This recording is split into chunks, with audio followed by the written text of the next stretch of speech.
আমি ছোট থেকেই আমার মুখে যেন হাসি নেই। আসলে ছোট থেকে কষ্ট করেছি, তাই কষ্টের মাঝে থাকতে থাকতে আমি হাসতেই ভুলে গেছি।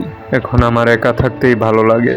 চারপাশে আমি সব সময় দেখি আমার আশেপাশে বন্ধুরা কত মজা করে, কত হাসাহাসি করে, কিন্তু আমার মুখে কোনো হাসি নেই। কেমন জানি আমি নীরবতা খুবই ভালো লাগে এখন আমার। সব সময় আমি একা থাকি, একা থাকতে থাকতে এখন আমার একাই হয়ে গেছে সঙ্গের সাথী। এখন একা থাকতেই আমার ভালো লাগে। আমি সব সময় মনে হয় আমার যেন হারিয়ে যেতে চাই কোনো এক অজানাই, যেখানে শুধু আমি থাকবো আর কেউ আমাকে খুঁজে পাবে না। নীরবতায় নীরবেই থাকতে চাই। জীবনে শুধু একটাই কষ্ট, কারো মনের মতো হবার পারে নাই। কেউ আমাকে ভালোবাসলো না, কেউ না।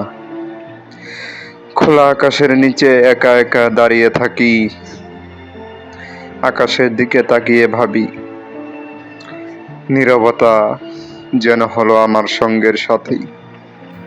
আমি চারিদিকে তাকিয়ে দেখি, একা একাই শুধু আমি ভাবি, এই নিথুর দুনিয়াতে টাকা ছাড়া কোনো মূল্য নেই, স্বার্থ ছাড়া কেউ ভালোবাসে না।